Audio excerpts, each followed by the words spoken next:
New York Cancer and Blood Specialists present Radio for a Cure, a breast cancer awareness program featuring real people, real stories.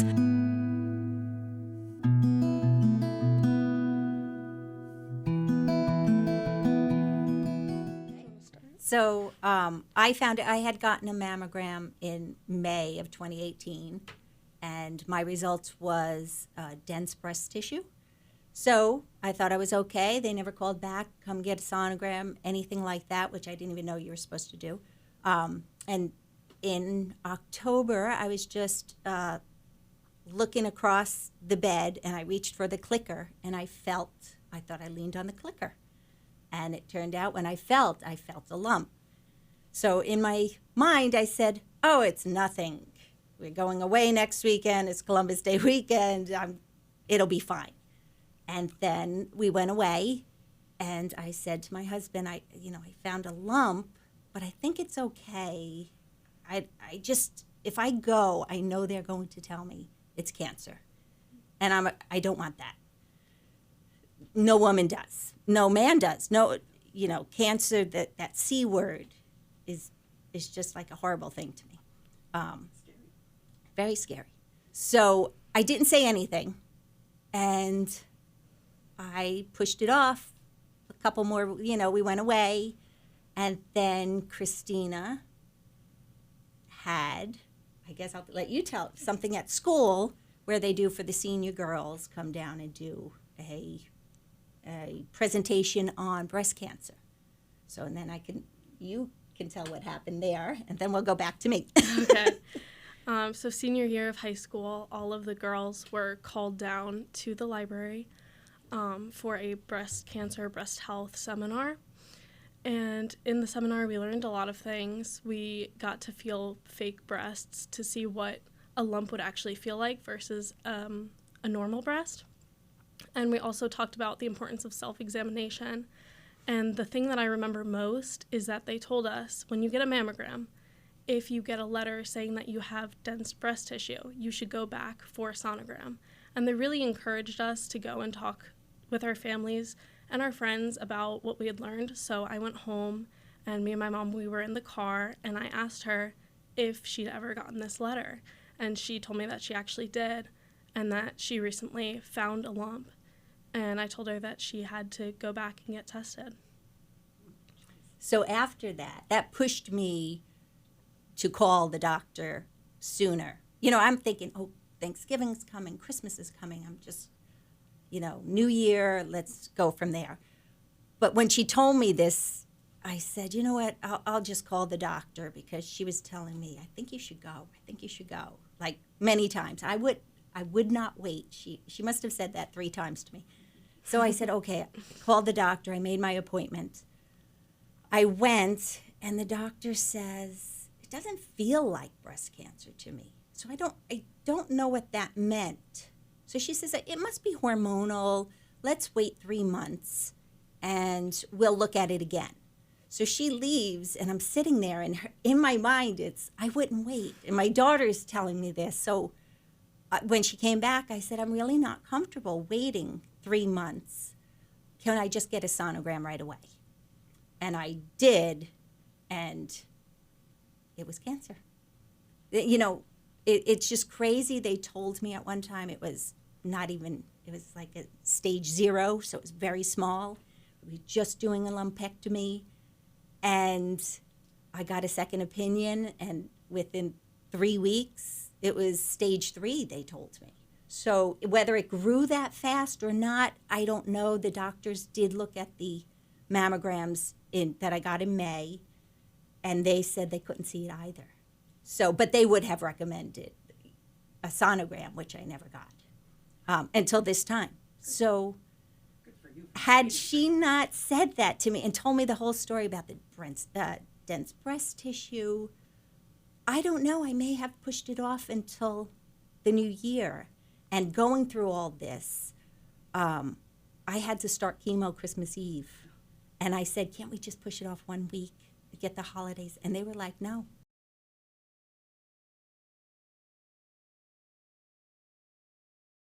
And I was shocked she said that.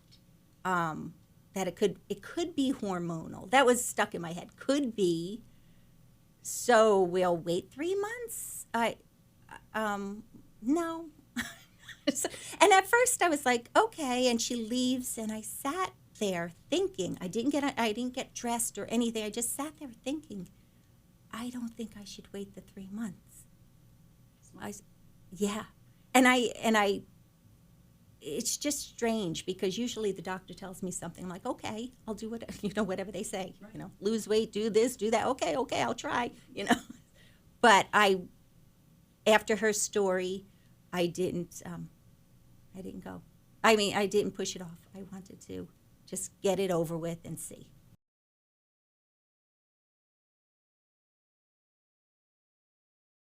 Well, I remember her sitting us down and telling us that it was an early stage at first. And I kind of knew, I thought that it would be from her telling me that she had a lump. But I just remember how fast it escalated to stage 3. A couple weeks later, 3 weeks, if you had waited the 3 months, like, I could only imagine how bad it could have been. So Yeah.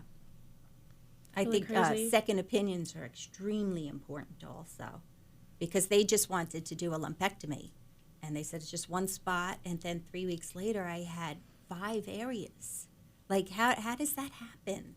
And they said it does happen. Some cancers grow extremely fast. Was it not there? Because they saw it when they looked at the sonogram, and you could see it at that. When I went back, like a week later for my sonogram, and my second doctor looked at that, you could see it, but so did my other doctor, But it was just to have a second opinion. What was strange to me, too, is she said it didn't feel like cancer. I didn't realize cancer felt like that. It's a lump, and it hurt. Like when you pushed on it, it hurt. And she says, well, cancer usually doesn't hurt. Thinking, it doesn't? Like, maybe I'm crazy. But then I just wasn't comfortable. There were too many weird things going on.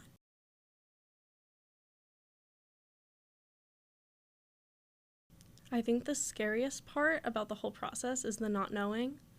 So I think getting tested, it's going to make it so much easier in the long run, because not knowing what's going on with yourself is really just going to be an anxiety in the back of your head until you get that done.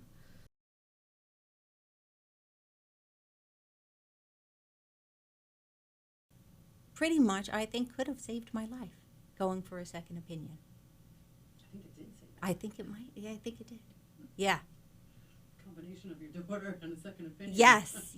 Thanks to the And Memorial Foundation. and there was, I didn't even realize that it was the Mora Foundation going to the school. I didn't know she had a seminar. It was just they called the senior girls down, and I asked, why aren't the boys? Did the boys go? And she said, no, the boys. I don't know why the boys would not be there, because a story that she had told me was a young man went to this also and went home and talked to his mom, who had also stage 3 breast cancer.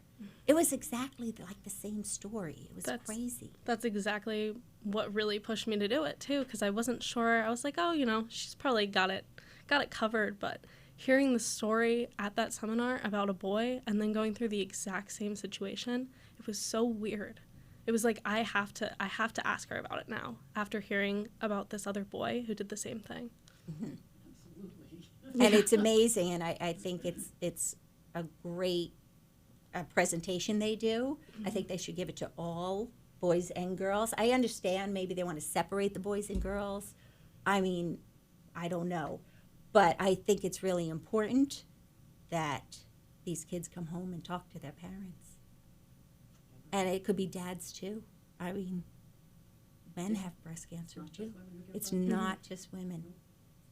We believe in both genders getting it. Sometimes it's just schools that. Yes. Yes, I can only imagine the prosthetics with, Well, that's 16 and 17 That's what I'm year-old saying. boys. Even if they separated, like with the prostate, so they could feel what a lump. I mean, you could separate the boys, be separate from the girls, but do the same presentation for both. I think that would be important. I think that's what all schools should do. And Our school is one of the very few that didn't do it that way. I thought it was That has weird. changed. Yeah. It's definitely That's- weird. I think I'm- it's so important that the boys go too. I mean, they could have breast cancer. They could talk to their moms about breast cancer or their wives, Girlfriends. your girlfriends, I mean, anyone sisters, really. everyone. Yeah. I'm glad to hear that our school is now doing boys and girls.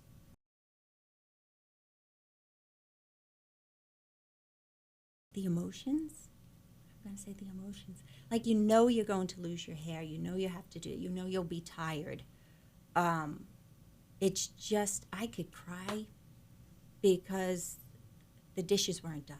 I don't know. Like, it was crazy how sad I was, a lot. And I knew I was getting better. You know, the lump was shrinking, and you see all your doctors, everything's looking great.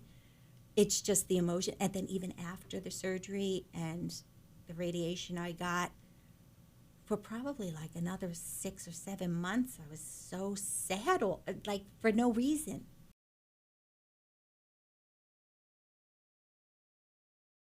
I think it was a lot harder than I thought it would be to understand kind of what my mom was going through and her emotions and how to be there. And it's hard to watch your mom cry, you know, and be there for the rest of the family. It's a lot.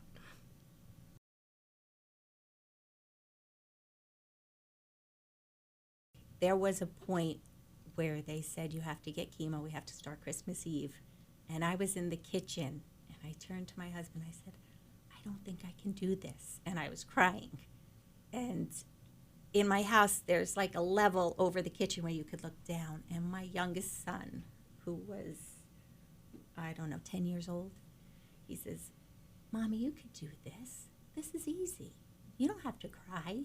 And I thought to myself, first it's like, oh, I don't want him to see me cry. I didn't want him to hear me say that I don't think I can do this. And then I thought, I'm going to do this for him because he knows that I can handle this. And women have such strength within that you don't always see. But when you need it, you dig down, dig your heels in, like my mom used to say, and you do it. So support is wonderful, and the strength you have and you get from that support is mind-blowing sometimes.